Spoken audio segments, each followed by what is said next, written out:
Tuesday night edition of the Crash the Pond podcast. We're back here to discuss the NHL returning to play. It's actually going to happen, or at least it looks like it's very likely to happen. Today, Gary Bettman announced the NHL's plan to return with a 24-team format, laying out how that's going to work, laying out how the draft is going to work. And so we're going to get into all of it. There's a lot to go through here. Exciting to know that we're going to see some hockey again. The NHL regular season for 2019-20 is officially over. So the Anaheim Ducks season is over, although it was probably over in January, if we're being honest. Depending on who you I thought ask. they really had a shot. You know, back when they were only 8 points out or whatever they were. So yeah, it's exciting news. Hope everybody had a good Memorial Day weekend. Jake and CJ are here, so we've got the three-man pod here to figure out and communicate to everybody what they can expect, because this is going to be a lot of fun. If the NHL pulls this off, this is going to be a really fun format. I'm excited. Full forward line, baby. I think the most fun part from this format is that there's the potential for us to get 4 games in a day every day for 2 or 3 weeks, basically. Exactly. And a lot of people are going to say, why is this so complicated? Why did they go to these lengths to include all these teams?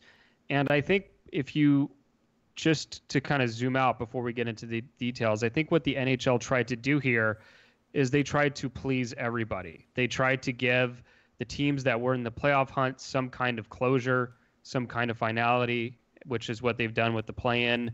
They tried to account for the fact that the seeding may have not been all the way finalized in some of the divisions, so you have your round robin. They tried to account for the fact that the draft lottery, it's hard to come up with a system that makes sense when the season wasn't actually finished. So they've come up with this kind of two-step process to account for if one of these teams that is going to be in the play-in, if any of them actually get into the lottery. So I think they try to please everybody, and I think mostly everyone is satisfied. Everyone has maybe something to nitpick, but to me, the general consensus seems to be that people are satisfied, and not just with the fact that hockey is going to be back, but I think they got there with most of the factors. Yeah, I think for the most part, this kind of accomplishes what everyone wants. I mean, you talk to most of the top teams in the league. They wanted to play games before playing in elimination games. They wanted to have some tune-up games. You look at, I believe Alex Killorn mentioned on the weekend that his biggest issue was, you look at how Tampa was last year. They kind of glided their way into the playoffs and then got swept, even though they were the best team in the league by far. And so kind of a big concern is coming off this big layoff. What do you do if you're a top team? Is it fair that you're jumping into a elimination round right away if you're the Boston Bruins, for instance, who have the best record in the league? And so this is, I think, a good way of giving those top teams, and for those of you that don't know, the way the format is shaking out is the top 4 teams in each conference by points percentage will get a bye into the quote-unquote first round, and they will be playing a round-robin format against the other teams. So they'll be playing 3 games against the other top 4 teams, and the team with the most points out of that round robin gets the first seed, second most points, second seed, so on and so forth. So there is actually a real possibility here that Boston could end up as the 4 seed, but I think that this in turn gets them some games that are meaningful, that affect their seed, but also don't mean that they will be eliminated right away, and they've kind of earned that right by having the regular season that they've had. Yeah, and just to quickly lay it all out here, since we're just jumping right in. So, like you said, the top 4 teams in both the Western Eastern Conference receive a quote-unquote bye, even though they're basically just already in the playoffs. But they do have that round-robin tune-up. So in the East, you've got Boston, Tampa Bay, Washington, and Philadelphia. And in the West, you've got St. Louis, Colorado, Vegas, and Dallas. And then after that, this is where things get really interesting. So the remaining 8 spots are going to be determined by a best-of-5 play-in series between the remaining 16 teams. So in the East, you've got the Penguins against the Canadiens, the Hurricanes against the Rangers, the Islanders against the Panthers, and the Maple Leafs against the Blue Jackets. So, man, I am just licking my chops at some of those series. And then in the West, you've got the Oilers against the Blackhawks, the Predators against the Coyotes, the Canucks against the Wild, and the series no one cares about. The Flames against the Jets. So, yeah, let's just start here. We'll get into the draft afterwards because that is its own beast. But what do you guys make of this playoff format? I really like it. Well, let's put it this way. I like it in the context of how everything has gone this season. Nothing is normal right now. Everything is on fire. It's fine. It's fine. We're all fine. But that being said, I think that this is a situation where, and I was talking to Jake and Felix about this earlier, that I almost kind of like the fact that you've got people who didn't expect to be in the playoffs, like the Blackhawks, like the Canadiens, who now have a shot. And as much as we've talked about tanking and how we think the Ducks should tank and blah, blah, blah, and all that stuff, I personally am not a fan of tanking as a strategy, but in my opinion, in a salary cap system like the NHL has, it is, in my opinion, a viable and the best strategy for teams who are out of the picture, given the system. Now that all that's, kind of changed with this entire situation, I really do like the fact that they're giving teams more of a reason to compete. There's definitely some stuff to talk about, and we've talked about it with like potential opening up for some trading and things like that.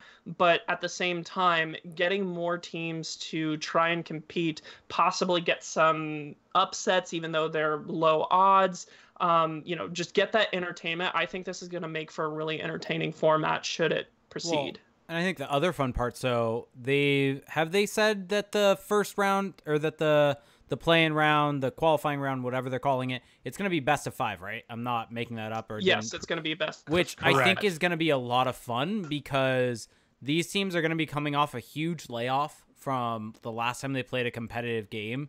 And so that kind of ups the ability, the fact that it's a short series, that you could see some upsets. And this is a year where having the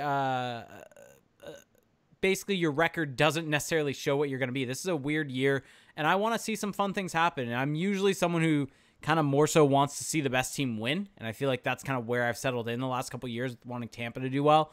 This year, I'm pure chaos. Give me whatever. Give me Montreal upsetting Pittsburgh. Right, Felix? Would that be an upset? Wow. Yeah, it absolutely wow. would be. I mean, in the standings, sure, but I don't.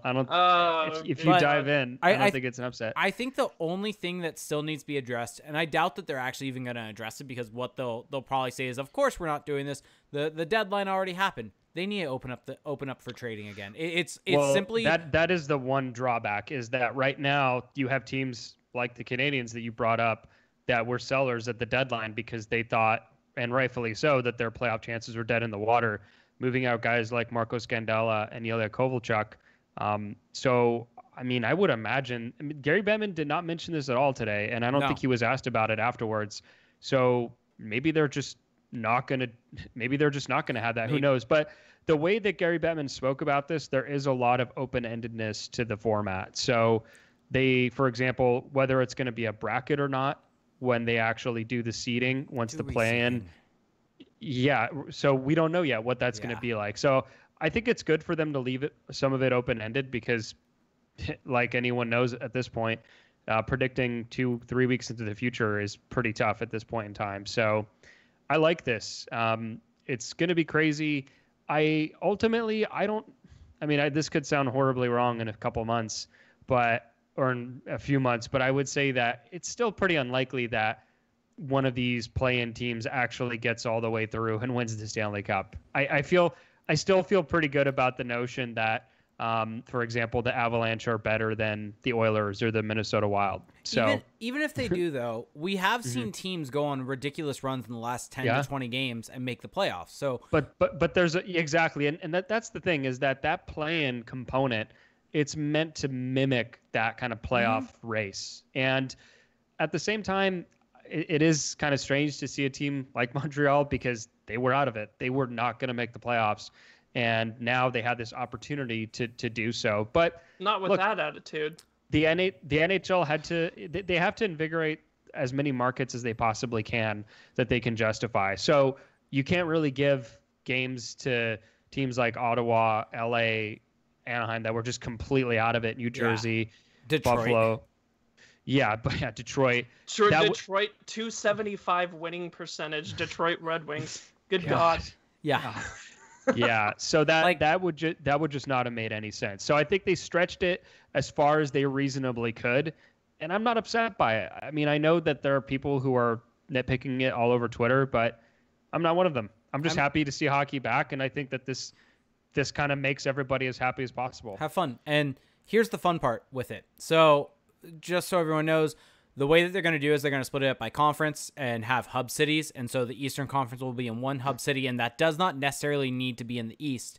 And the West will be in the same, being a different hub city. And they do not want the hub city to host their team. So Vegas is one that's long rumored because of the fact that there are all the hotels and facilities, and it's easy to host that many people. And apparently, this was the nugget that I was most intrigued by. Apparently, Vegas has some of the best ice quality, or at least that's what's said around the league. Well, which is impressive during the summer months as well. But so as part of that, if Vegas does get a conference, or if they are a hub city, it will be the East. It will not be the West, because of Vegas being there. Do you want to go over the? So I'll go over the cities here. So Chicago, Columbus, Dallas, Edmonton. You talked about Vegas. LA, Minneapolis, St. Paul, Pittsburgh, Toronto, and Vancouver. So the issue with the Canadian cities is that right now Canada has a 14-day quarantine rule for people passing through the border, which is very, very reasonable, but for the purposes of staging a playoff series is probably not very ideal. So the NHL has said that they're going to monitor what the laws are how they're going to shift in Canada. So I would bet on apparently all the momentum right now is towards those Western American cities. So Vegas and LA. America beats Canada again. I'm fine with Vegas and LA. I mean, there's really no benefit to me because I can't go either way. And here's the thing that a lot of people aren't discussing when it comes to LA. LA is great because they've got LA Live. They've got a bunch of hotels in that area to host everybody, like right in the Staples Center area. But one of the biggest things.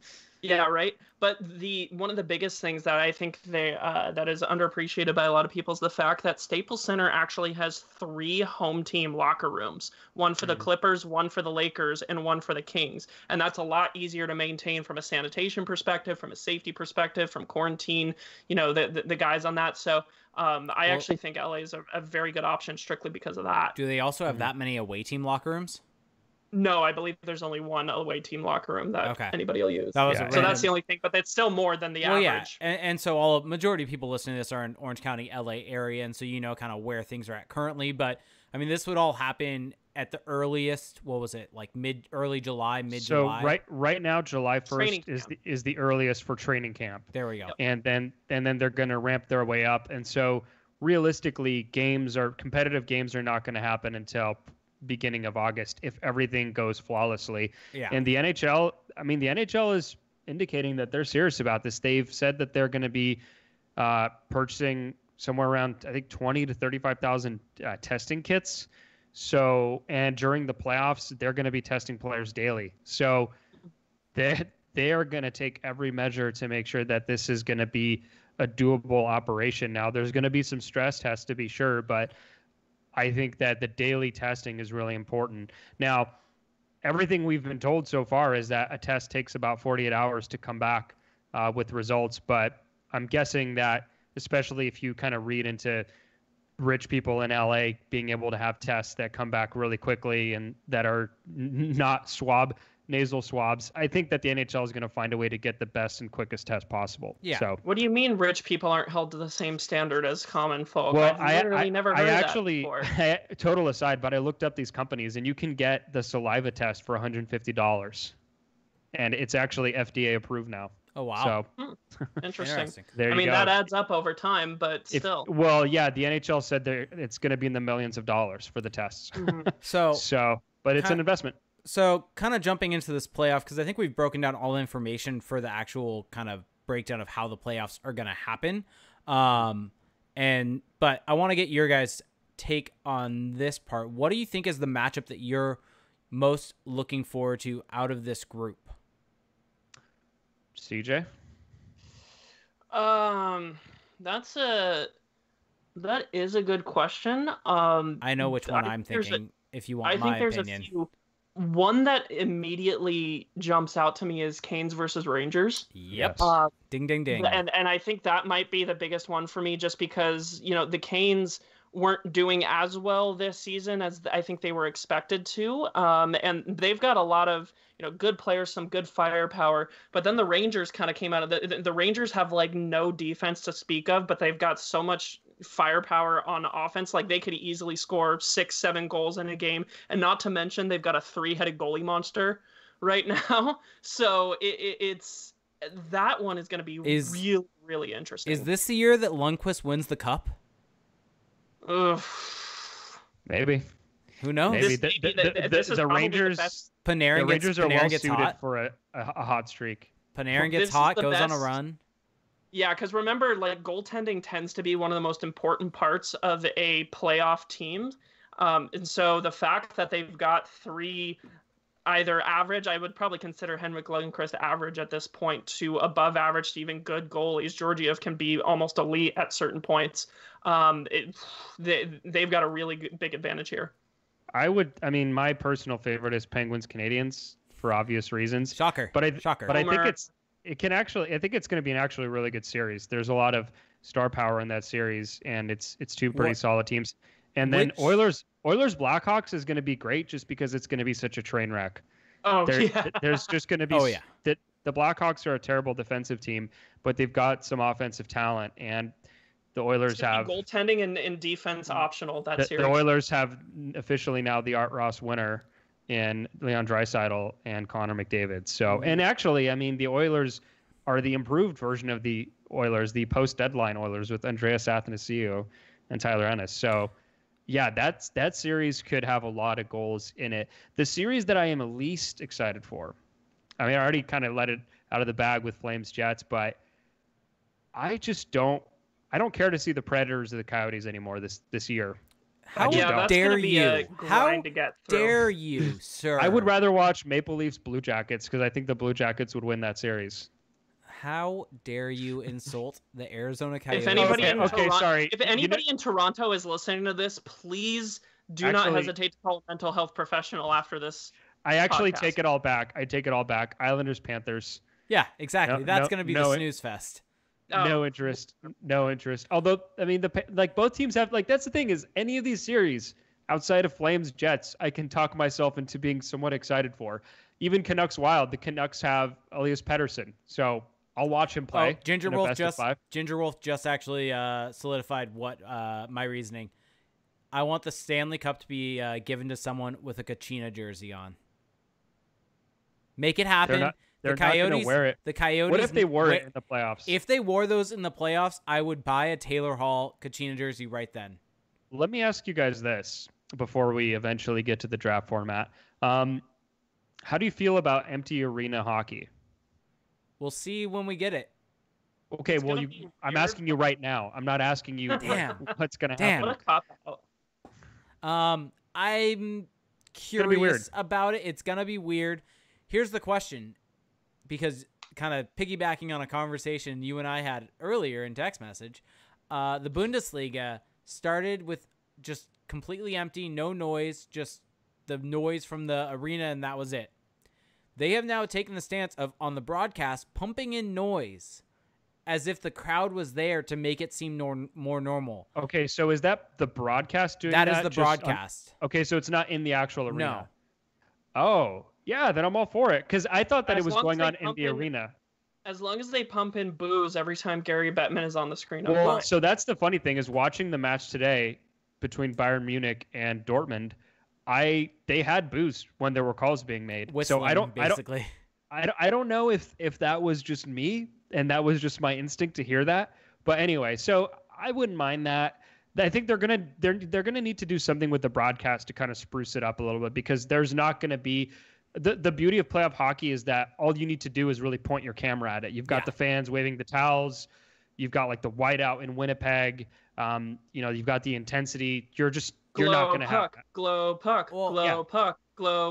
I'm curious how much of the trash talk we're going to be able to hear from the camera. That's the thing. Let us hear the chirping. Let us, because we were talking about this like with the UFC doing empty arenas, and it actually almost improves it because you can hear the punches landing. And so I'm curious. You're I mean, gonna have to put it on like a 10-second delay though. For I mean, because they're never gonna do it, but it would be pretty great. Yeah. It would be pretty great. But so I guess the other benefit from this is that, like I mentioned at the top, we're gonna get 4 playoff games a day, because I'm so stoked. All of these teams are going to be in one city. So the West is going to be in one city, East in another. Why would you not just run each series every day? Basically, you'll do every West game one day. So you'll do a 10 a.m. game, a noon game, a 2 p.m. game, or noon game, 4 p.m. game, 7 p.m. game, or something like that. And you'll get all of the series in. I guess you still have to figure out a way to get the round robin games in. Maybe you do those on the other day. And then suddenly I'm okay with being laid off from work. You just get to sit and watch hockey all day. I just get to sit and watch hockey. Let's be real though. This is the NHL. They could totally stagger these teams, but they're going to have all of them start at 4 p.m. Eastern. Yeah, Let's be real here. They're all going to play at the same time. I guess you could do each hub city playing on the same day. Jake, it's a joke. Yeah, no, but the sad thing is I could see the NHL doing it. Yeah, they're going to find a way to mess that up. Yeah. Here's my question. Let's just live in a magical world where the Ducks were eligible for this play-in round. Would you have them favored in any of these matchups against any of these teams? No. CJ can they play? Could they play Montreal? I don't think that they would beat Montreal in 5 games. No, they announced that the Ducks come in and that they somehow are playing Edmonton, and then Ryan Kessler suddenly gets his hip all better and comes back. Let's assume, that they're in the West. Let's just limit it to the West, which is probably better for them in this situation. Maybe I could see them beating Chicago or Edmonton, but they had a lot of trouble with Chicago this season. Chicago ran them over this year. And Nashville, they did a little better against Nashville this year. Arizona, Ducks, maybe I shouldn't say this in a Ducks podcast, but Ducks Coyotes would be the most boring series out of all of them. If we're talking just talking just pure entertainment value, I think the Ducks could beat the Canucks. Let's give them that. They could maybe beat the Canucks. I think the Canucks are going to beat the Wild. I agree. Maybe. I do agree with that. I think the Wild might be better. And then Flames, Jets. I think you could throw the Ducks maybe into that mix, but that's the thing, is that even though it is 24 teams, I think that all these teams are markedly better than the teams that were left out. The only team that maybe is kind of kicking itself for being so terrible is Buffalo. Oh, because the Jets are Buffalo. Sorry, the Jets are a team the Ducks could compete against. Sure, but compete is doing a lot of work Fair. there. But Buffalo is probably the only team of the teams that were left out that I could see having a chance in this format, because New Jersey, LA, San Jose, Ottawa, Detroit, forget it. And LA was playing pretty well before the stoppage, but that's pretty much it. So this is again, I think if you're trying to please everybody, which is clearly the NHL didn't come down with the hard line here. They tried to please everybody, and I think that they pretty much nailed it. Yeah, I'm a big fan. As best they could. Yeah, I would agree. As best they could. There's going to be limitations to everything. Really quick before we jump into the lottery, I want to ask you guys this. Genuine question. If Edmonton loses... As opposed to what? Like a fake question? Yeah, exactly. Okay. If Edmonton loses, do you consider them a playoff team still? No. What do you mean? As in like the fact that a playoff quality team? Just in general, the fact that was this year a playoff year for them? The fact that Edmonton finished the year, or even Pittsburgh. Pittsburgh actually is a better example because they finished with even more points. If Pittsburgh loses to Montreal, and Pittsburgh had 87, 88 points, something around there by the time this stopped, if they lose and so they're out before the first round, were they not a playoff team? I would still consider Pittsburgh a playoff team. Because I think Montreal is actually a tough matchup for them. But if Edmonton loses to the crappy Blackhawks, who actually have one more point than the Canadiens, so maybe this is a bad point to make, then that looks pretty bad on them. But they were still in 4th in the Western Conference with 83 points, but they still were fourth. So I never really considered them this awesome team anyway, but that I don't know if this would really change anything for me about them. I have question marks regarding the Oilers, whatever happens here in this scenario. The reason I bring it up is, what do we consider this playing round? Is it the playoffs? Is it not the playoffs? It seems like it's the not NHL. the playoffs. It seems like the NHL has definitively said that this is not the Stanley Cup. We have a poll that 64% agree with me. Jake, that doesn't matter. People's feelings don't matter. So, the Jake, let me ask you this. Okay, go for it. Hit me with it. When you get to a stop sign, do you ask yourself, is this actually a stop sign? Let me is this actually asking me to stop? But it's saying or should stop. I just slow roll? So it's saying stop. Okay, so when a league says that these games are not playoff games, but what is a playoff game? What is a stop sign? A stop sign is a sign that says stop. This has already lasted too long. Let's get into the draft lottery. Fair enough. So everyone be on my side, please. Everyone be wrong is what he's trying to get you to do. 64% of people agree with me. I need like 3 more White Claws right now. So let's get into the draft lottery. So essentially, there's going to be 2 phases to the draft lottery. The first phase is going to be the regular draft lottery. Correct? Just if we had just stopped when the season was halted, this would have been the standard format. Correct. In the first phase. Correct. Where basically you have the weighted lottery for picks, what would it be, 1 through 15, or weighted lotteries 14. for the teams that are for picks 1 through 3, with the bottom 15 teams in the league, the non-playoff teams. Correct. By the old format. What the NHL is trying to do here, again, like we were saying earlier, to please everybody, because there was that concern of what if a team gets first overall and then wins the Stanley Cup, one of these teams that's in the play-in. So if one of these teams that is in the play-in gets into the lottery, gets one of the top 3 picks, then there will be another lottery. And at that point, the odds will change. Correct. So, I mean, let me try to explain this in a simple way and let me know if this makes sense. You have Detroit, Ottawa, San Jose, LA, Anaheim, New Jersey, Buffalo, with the odds of Detroit having a 19% chance of first overall, Ottawa 14%, San Jose 12, LA 10, Anaheim 9, New Jersey 8, Buffalo 7, and then essentially you have team A through H, where they do not have a team assigned to them at all, and those have a cumulative odd of 24.5%. And that's basically just taking the percentage that was assigned to those teams. So if we were in the prior format, Montreal would have 6%, Chicago 5%, Arizona 4%, Minnesota 3%, Winnipeg 3%, New York Rangers 2%, Florida 2%, Columbus 1%. So it's essentially taking all of those percentages and adding them together into this 24.5% lump, essentially. If that 24.5% lump somehow were to win the lottery for any of the 1 through 3 picks, there would then be a second lottery where every team that loses the play-in round would have equal chance of winning. So every team would have a 1 in 8 chance. So running through this scenario here, let's just say Detroit gets first overall. Let's just say for fun, the Ducks get second overall. The third pick goes to any of the team A through H, per the NHL's wording of it. Regardless, let's say Edmonton. Well, no, Edmonton's not in that. No. But team. I thought you were using the example of if a team that was. No, but random draft lottery day. Random this is draft lottery day. Random team A through H wins. So team B wins the third overall pick.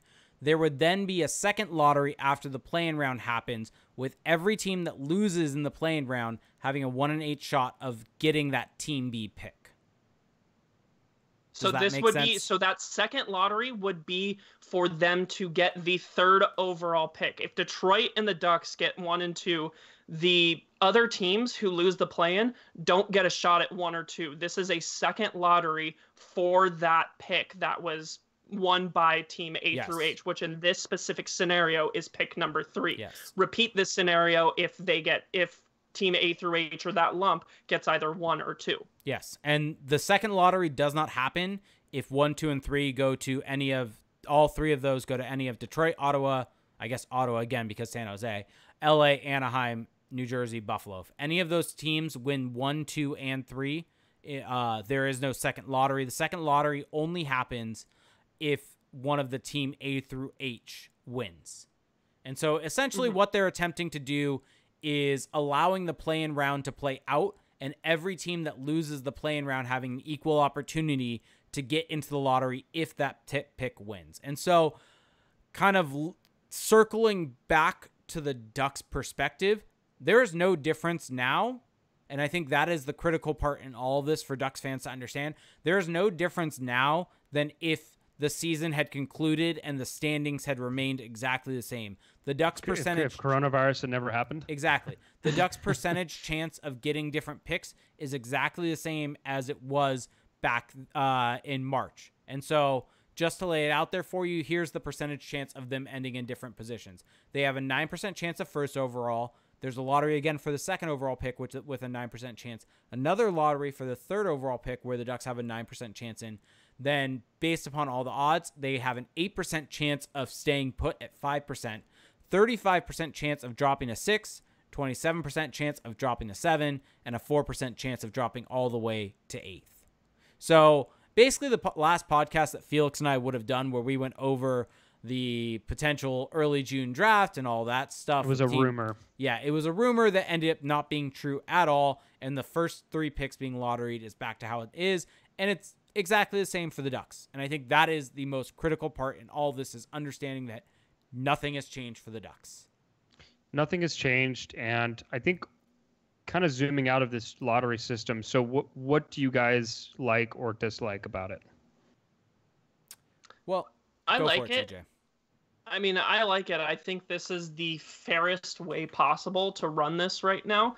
I do have a little criticism of them wanting to run the draft lottery before the season plays out. Now, I get why they're doing it. I know because the draft lottery has a way higher percentage chance of actually happening than the season. Because remember, even though the NHL announced a return to play format right now, that's still not a guarantee that it's going to happen. There could be some disagreements. We could have another coronavirus breakout. We could have there's a lot that could go wrong. Plus, they want to entertain us as well. They want to give us some hockey content. So I get why they're doing it.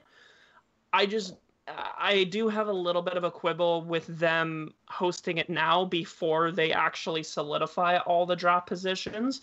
That being said, if they are going to host this before all the draft positions are finalized, I do like this. And I do like the fact that, we're not going to have somebody who could win the cup and win the first overall pick. And we're not going to have a situation where somebody who wins a lottery, an unknown team wins a lottery, and that they're guaranteed it, and gives somebody an incentive to tank out of the playoffs so they can get the first overall pick. I like how they're doing this given the situation they put forth. Jake, what do you think? I think that I think overall it's a good format. I think that basically this gets them a draft kind of exactly the closest to what they would have had previously, if that makes sense. This kind of matches the methodology that they had prior, and I think that this does a good job, because my concern was if team A through H won, if that was based on points percentage, let's just say they run the draft lottery, team A wins, that would be Montreal if Montreal lost, because they were the last team points percentage wise to make the playoffs. So if Montreal were to lose, they would get first overall pick, for instance, based upon that. So this eliminates that, because Team A now is that such a bad outcome? Well, let me ask you this: would you have rooted for Montreal to win if that was the case? Here's the thing. Well, anyway, but we can get into this later. But that doesn't really matter. This situation is not great for the Canadiens' rebuild. No. But here's the thing, though, is that I think that this does a good job of resolving that concern and that issue.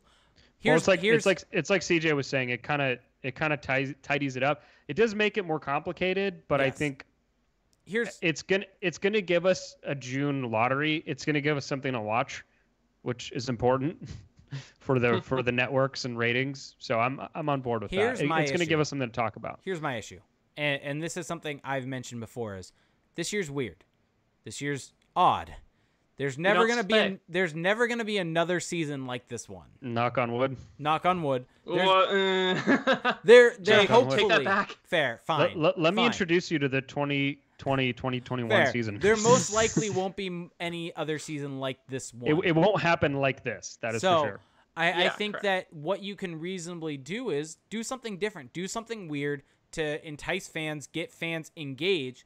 The realistic chance, I mean, granted, it is a 24% lottery tournament. No, not lottery tournament, but make lottery tournament. Make picks 1 through 7 all lotteried, and only for the teams not in the play-in, because they did not even get a chance to be in the play-in. So those are the actual. Are you saying this because you want to increase the Ducks' odds? Well, it may actually make it. Doesn't increase it? I have no idea if it does or doesn't.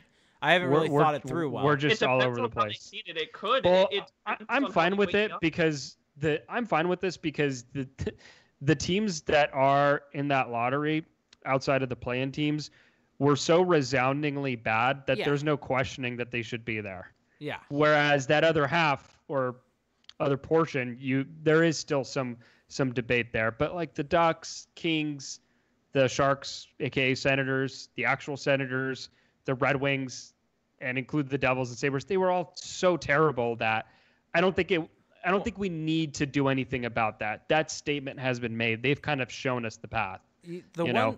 The one thing I'm really curious about to see. So really quickly, I do want to mention this. My understanding of the way it's going to work out is after the lottery is done, everyone will be replaced in the standings based upon points percentage. It doesn't sound like they're going to do it based on playoffs or anything like that. It looks like it's going to be points percentage. I could be wrong on that, but if that is the case, then the Ducks' second first overall pick will be 31st overall because of the Bruins. So that is my understanding there. I had a question about that, wanting to know where that Bruins pick would end up. And so my understanding is that the Bruins pick will end up being 31st overall for the Ducks. That could be wrong, though, so don't quote me on that. My question, though, on this is lottery protection and playoffs. I think that is a key reason why the NHL is defining the playoffs like they are, is that there's a lot of conditional picks and a lot of different things that the conditions are making the playoffs. The conditions are lottery protected. And there's no way that you could use this extraordinary circumstance and introduce it into that. And I think that this way, scenario. That's my biggest thought on this is their definition of playoffs, their definition of working the draft. Also for record keeping, in the future when we look back on this, how are they going to define these games? How do you define the play-in games though in terms of goals scored? I mean, that's going to be really interesting for players because I think they're going to have to either make a totally new category that will just go down in history as just this year, or exhibition, or lump it in with playoff scoring. That would make the most sense to me. But the NHL has said it's not the NHL playoffs. Well, they said that. But they said that they don't know yet if they're going to lump this into playoff stats. It's still on the table. I mean, I would be fine with that just for the sake of simplicity. I don't think there's anything wrong with that, but it's just because when you look at contracts and things like that, that is a part of it is playoff scoring. And people do look at that. I mean, think about it.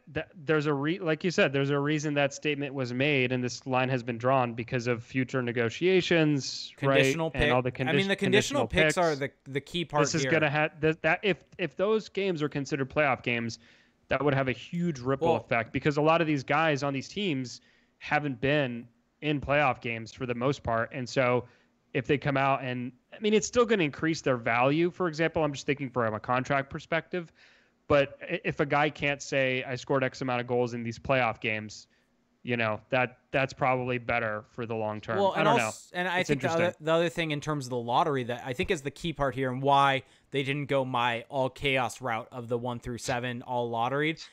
Besides it being your all chaos route. Fair. But no, there are conditions on picks with lottery and they're lottery protected. So if you don't make the quote unquote playoffs as they're defining it, but you're not in the lottery, how does that work with lottery protection? What goes on with that? And so this is the simplest way of every team not in round 1 is in the lottery so that lottery protections and essentially all the conditions are still kind of kept and met for different people. And the other reason why I think playoffs are important in terms of the definition and why, my personal opinion, the NHL is not going to define it as playoffs ever. For me, I view it as playoffs, but it's contracts. there are bonuses and contracts for making the playoffs. Yeah, that's what I was saying. Yeah, so that's the other part is that, like, I think Corey Perry has a bonus in his contract this year, depending on how many playoff games he plays. Well, let's face it, Corey Perry's going to get suspended the first game he plays, so we don't have to worry about that. Well, he gets suspended in the round robin series, and then he's back for the round. Corey Perry's going to say, you know what? I actually kind of liked being home. I'm just going to spear someone in game one and just get out of here. Perry is going to say, I don't want to play in these round robin games, so I'm just going to go straight to round one and get myself suspended 3 games. Yeah. Or two games. Yeah, that would be pretty great. That would be very on brand for him. Couple other random thoughts that have come into my head. What do you think they're going to do? Do you think they will increase the size of your roster and your bench size? They have. Well, they have to roster. Will they allow you to carry more guys on your bench, to carry a 13th forward and a 7th defenseman on the bench? Because we're seeing the reason I bring this up is soccer is allowing for 2 additional subs. They're allowing for 5 subs. Is what the Bundesliga. I'm trying to think why that would be needed, though. In case guys aren't back in shape. Well, they're going to have a training camp and the round. Yeah, they're going to have a training camp. And I think they're going to have exhibition games. But no, they're not going to have exhibition games. They're jumping straight back into it. Well, no, they have training camps. They have outside of training camp. Like scrimmages, maybe. But I don't think that's going to happen because that just wouldn't really make sense. For soccer, you can just keep a guy on the sideline, but for hockey, it's a little different. Your bench is a specific size. That is I think the biggest down part to that is having the space. There's an actual physical space. There's an actual physical limitation. Maybe the rules on a scratched player being put into the lineup are changed. I don't know, mid-game, but how badly out of shape would guys need to be for this to actually be required? I mean, that's the thing is I'm noticing, so I've been watching some of the Bundesliga, guys are getting gassed sooner and teams are using all 5 of their subs because guys are tired. And here's the other thing. Injuries are a big concern because guys are coming back and they're getting injured at a rate that we haven't seen in previous seasons because they're getting back. And the Bundesliga did do a 2-week training camp also, just mind you on that. So that is not a difference between the two. And so it's something to think about. Maybe the way they do it is the scratch, where you can bring a scratch into the game.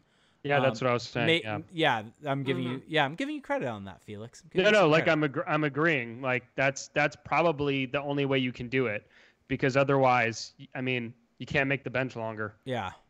Although I could see them doing something for that. Like, I think it's not going to be like completely normal, but yeah, I think that may be the most. How did they do it in the thing. 2010 Olympics? Because Olympic play, you're allowed, I think, a 13 forward and a 7th defenseman on the bench. And so I'm curious how they do it with World Junior, because I think World Juniors is similar. So they somehow make it work with that.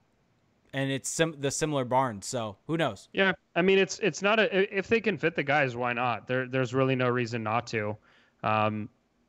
It's going to be weird. There's going to be a lot of weirdness. And that's the thing. I think that when I see people just tearing the NHL apart on Twitter, it's not like they're wrong.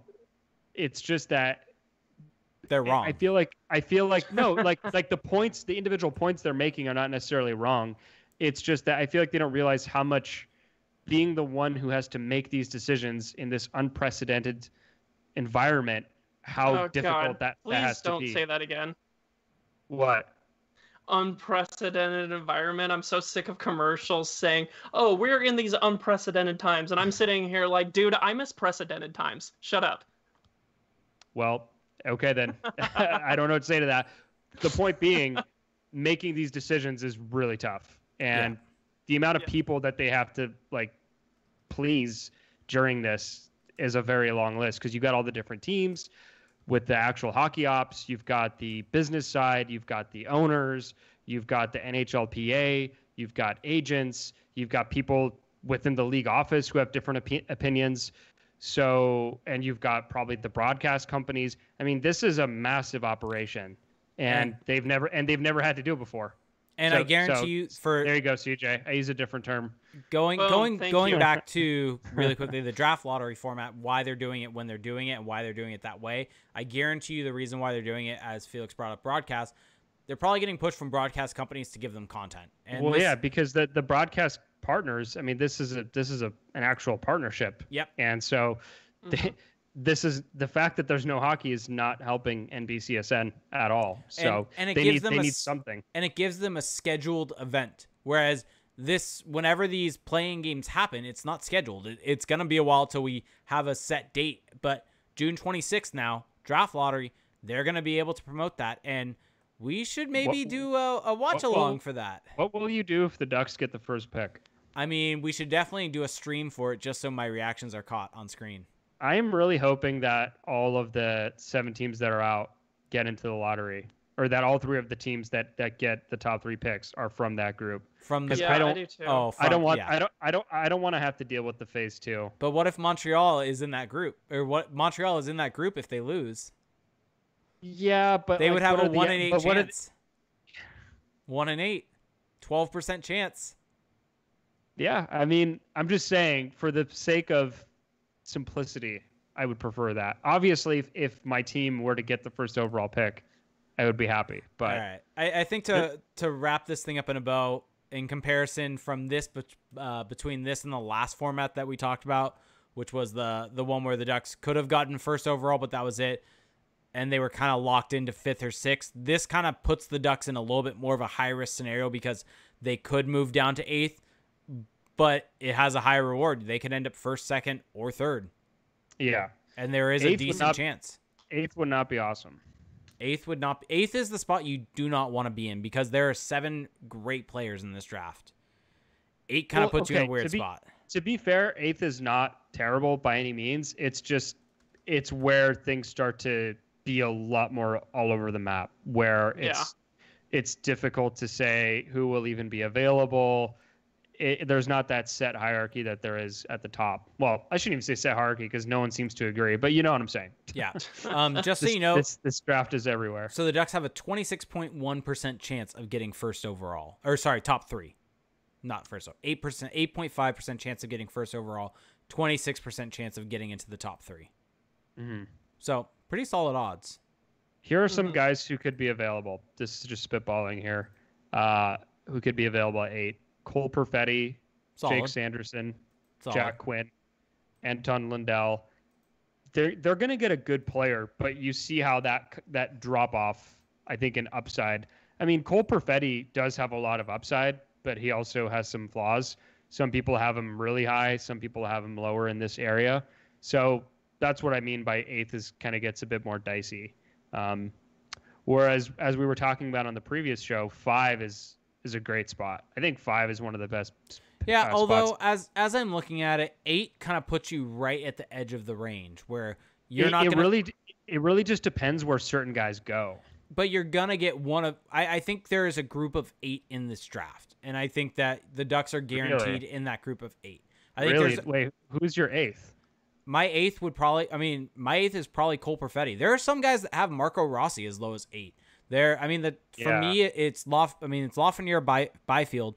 Then after that, it's kind of a mix. I think Stützle is a fair amount higher, but goes Stützle, and then there's the group of like Raymond, Drysdale, Perfetti, Holtz, Rossi. And so, I mean, there's possibility that Holtz is available at 8, who would be a great fit. I could actually see Holtz being available at 8. I could see Stützle potentially being available at 8. Yeah, that's the thing is I think because I could see Perfetti going in the 5 to 7 range.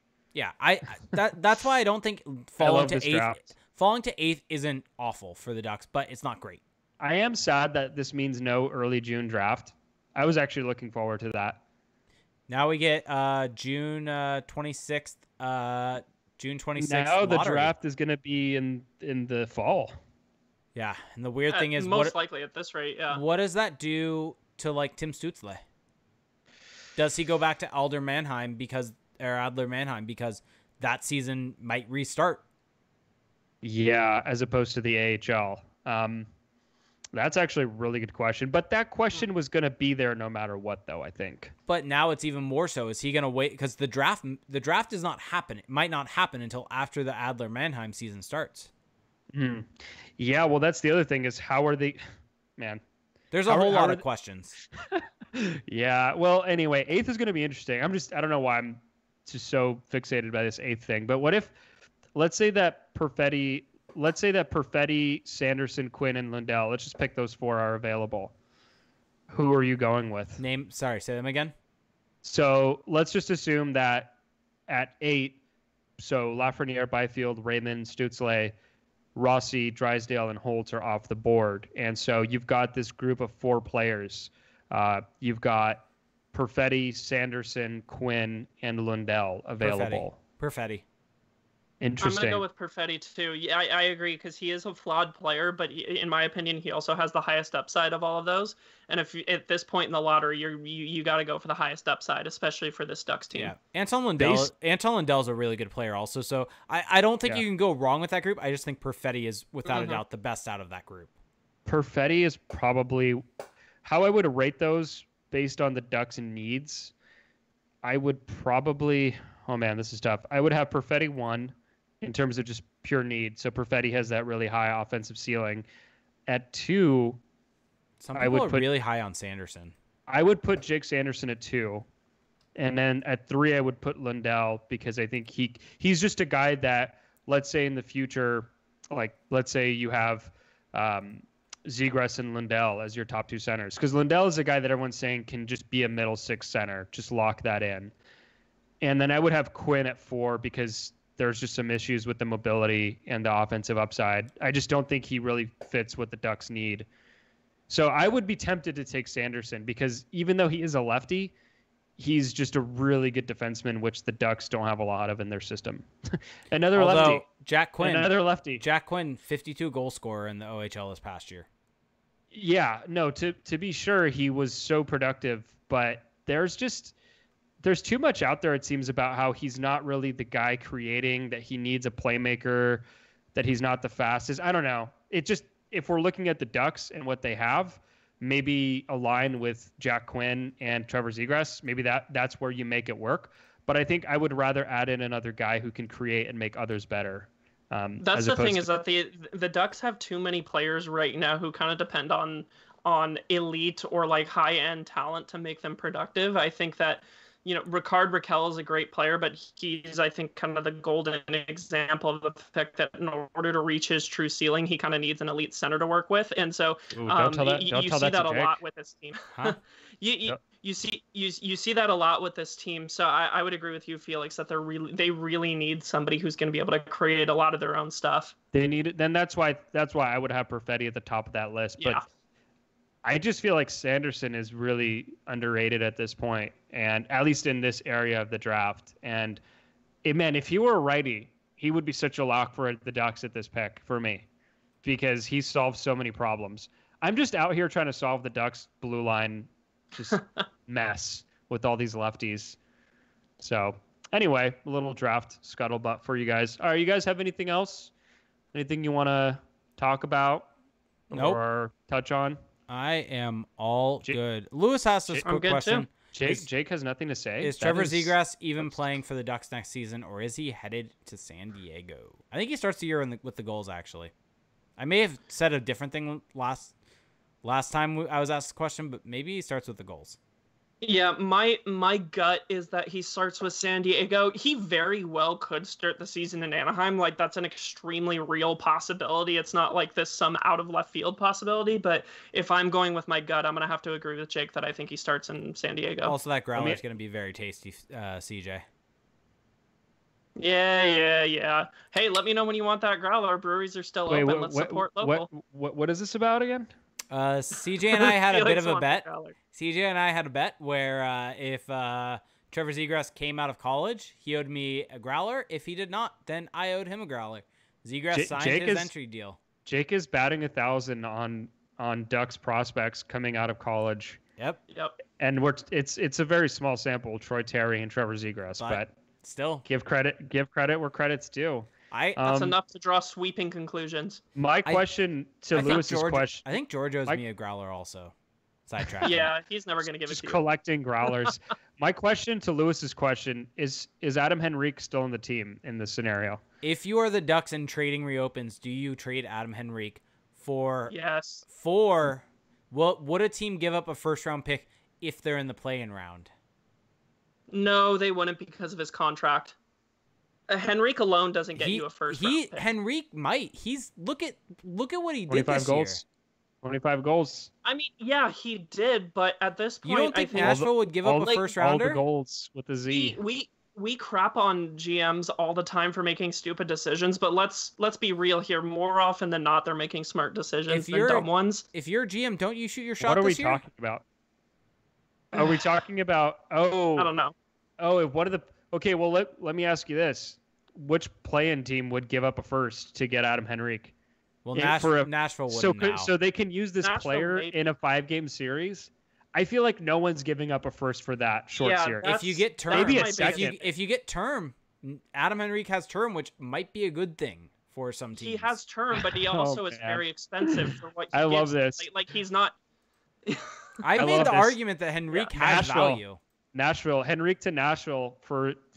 I feel like Nashville's first could be really valuable for 2021. If Nashville loses to Arizona, it could be a first overall pick. Oh, you're saying they're. Oh, so you're saying for the 2020 draft? I thought you were talking about if they reopened. Oh, okay. Oh man, that is just even a riverboat gambler. Manson like to someone. Manson to someone for a first. So how, if you are one of these teams in the play-in round, are you willing to give up your first round pick this year now? If they reopen for trading. I couldn't talk myself into it. Knowing that if I lose, the team I just traded with could end up getting a top pick, that would be the end of my term as GM. I would not make it past another year. That would be catastrophic. But if you win the cup, NHL, hold on. This is the NHL we're talking about, where everybody is afraid to do anything remotely risky. But I feel like this is like unrealistically risky though. Like it's not unreasonable to not do this. Yeah. No, agreed. It was just something I'd throw out there. Jake just wants chaos. Oh, I 100%. Chaos is fun. All the way. Chaos is fun. It is. Are we now getting to see Sami Vatanen play for the Hurricanes though? Yes, we I are. hope so. We're getting ready. Vladimir Tarasenko back also. Yeah. Oh baby. The Blues Let's are going to be do scary. I am really fascinated to see how this plays out. I can't wait. Yeah. Yep. Who's your cup winner right now? Vegas. Wow. Home ice advantage without any fans? I mean, I hate it because of my record on things, but probably Vegas. I think they're just really good. Interesting. CJ, who's your favorite in this? Wait. I don't think Vegas has the goaltending. I'm going with Boston. Sorry. Really? Changing my opinion. Dougie Hamilton's going to be back. Canes winning the cup. I mean, Canes would be great. Canes couldn't even make the playoffs. So many issues. They had so many issues being consistent with scoring, and their goaltending is just so suspect. I have a prediction. Okay, go. Carey Price, 2015 Oh, good lord. Conn Smythe winner. Carey Price hasn't been good in 4 years. Let's calm down right now. That's not true. But Carey Price returns to form, and the Canadians find some scoring luck, and their 5v5 play carries them through. Stanley Cup number 25. Montreal's underlying numbers are actually really good. They're insanely good. The problem is they are. Yeah, I will give you that. And actually, my favorite stat is that the Canadians have a top 3 power play on the road. Well, they're going to be on the road always. Exactly. So if you just average out their terrible home power play and they're one of their league best power plays on the road, that becomes a strength for them. So yeah, give me the Habs. Give me the Habs doing it the hard way, coming back from the depths of despair.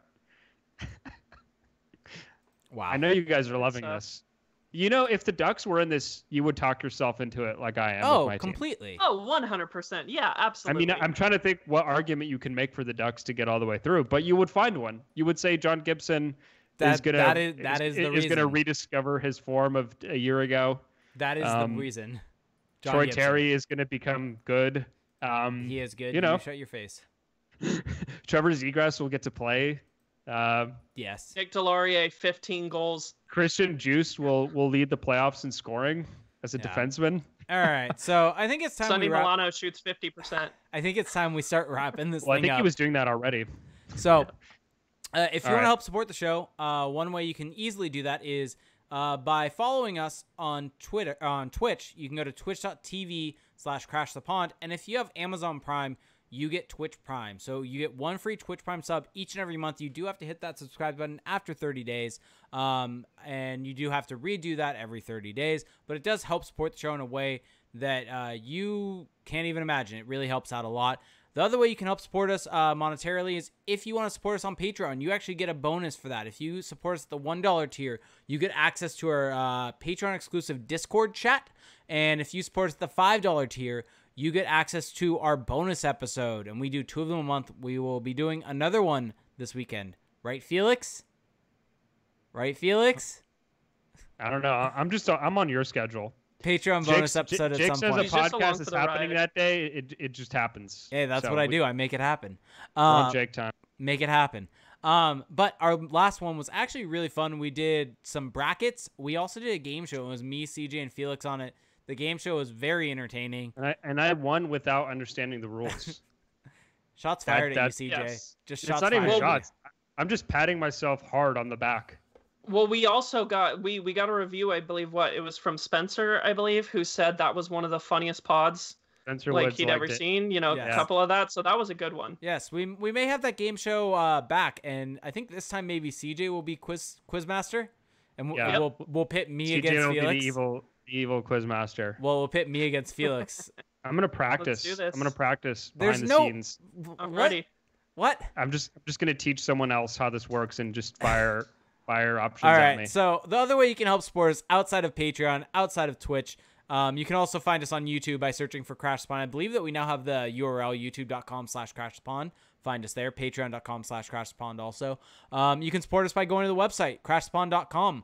CJ put up an article today about the I used it to go through the beginning of the show. So props to CJ. Yep. And so the other way to help support us is Apple Podcasts. Leave us a review there if you can. It helps out a lot. 5-star reviews help out a lot if you like this show. It gets us kind of further up the rankings and everything along there.